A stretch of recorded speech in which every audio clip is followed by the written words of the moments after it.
Welcome back. We are on page number 17, and this is our types of chemical bonds practice page. This is going to be a walkthrough, and I'm going to show you how to answer each of these questions and how to go about approaching the questions.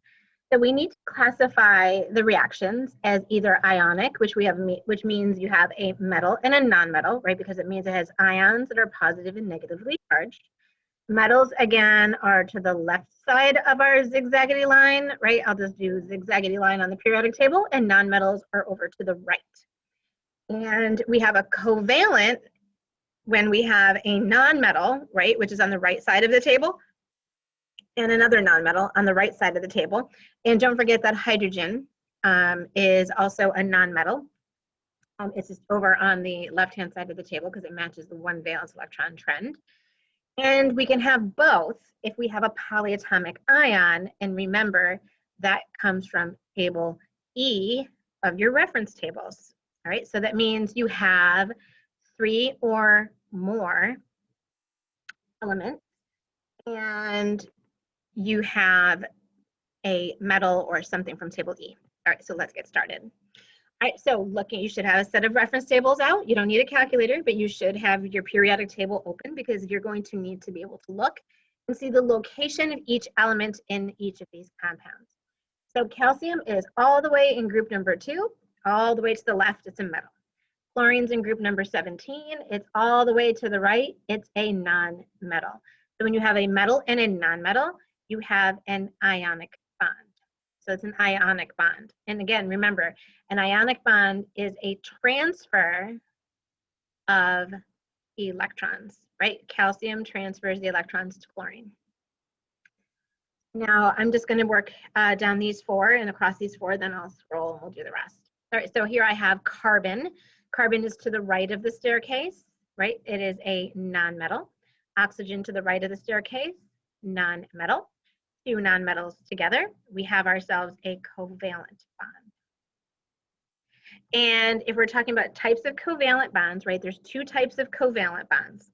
I'm just going to jot this up over here at the top, right? We have 2 types of covalent bonds.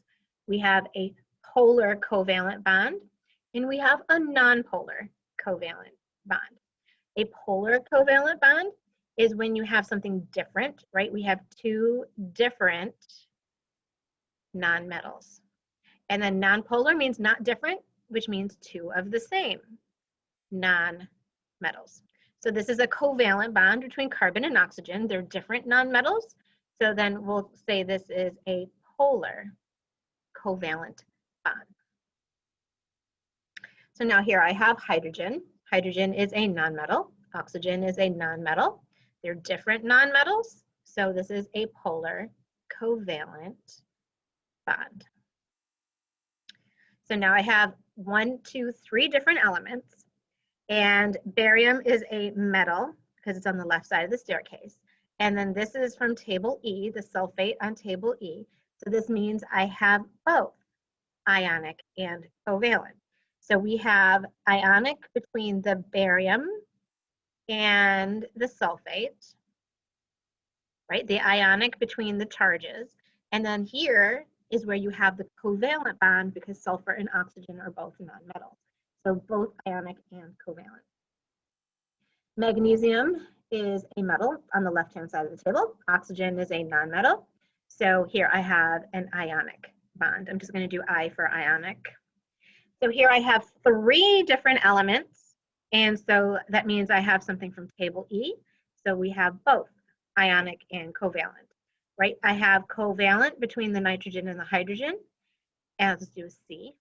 And then I have between the positive ammonium and the negative chloride, I have the ionic bond. So hydrogen is a nonmetal, and chlorine is another nonmetal.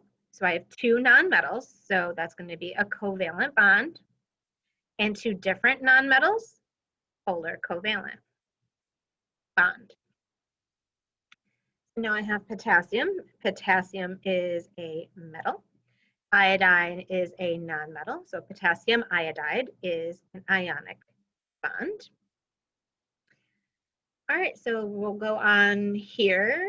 Let me just get my scroll going on here. So I have potassium is a metal, oxygen is a nonmetal. So we have an ionic bond. So we have sodium is a metal, fluorine is a nonmetal, ionic bond. So now I have 3 different elements. So I have something from table E, so that is automatically going to be both, but let me illustrate. We have the positive sodium and we have the negative carbonate. This is the ionic piece to that bond. And then I have within the polyatomic ion itself is the covalent. Carbon, nonmetal, hydrogen, nonmetal, 2 different nonmetals. We have a polar covalent bond. Okay, so I'm going to start abbreviating a little bit. Sulfur is a nonmetal. It's to the right of the staircase, and so is oxygen. 2 different nonmetals, and I'll just do polar covalent bond. So I have 1, 2, 3 different elements. So that means I have both. Oops, terrible B. I have both ionic and covalent. I have an ionic bond between the sodium and the hydroxide, and I have a covalent bond between the oxygen and the hydrogen. Nonmetal, nonmetal, 2 different nonmetals, polar covalent bond. Also, they have different electronegativity, so that's another way you can think about it. All right, I have 1, 2, 3 different elements. So I have both ionic and covalent. Ionic between the aluminum and the phosphate, and then within the polyatomic ion itself, I have the covalent bond. So here I have iron, which is a metal, and chloride, which is a nonmetal. And so here I have an ionic bond. Phosphorus, nonmetal, oxygen, nonmetal. So 2 different nonmetals with different electronegativities. I have a polar covalent bond. And lithium is a metal, and bromine is a nonmetal. Oops, my pen look a little bit better here. So this is an ionic bond. And we have nitrogen is a nonmetal, oxygen is a nonmetal. 2 different nonmetals, 2 different electronegativities.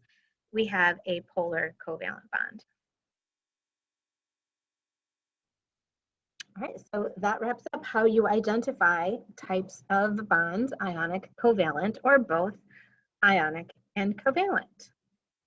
Ask your teacher or ask myself. Let us know if you're having trouble, and good luck. See you in our next video.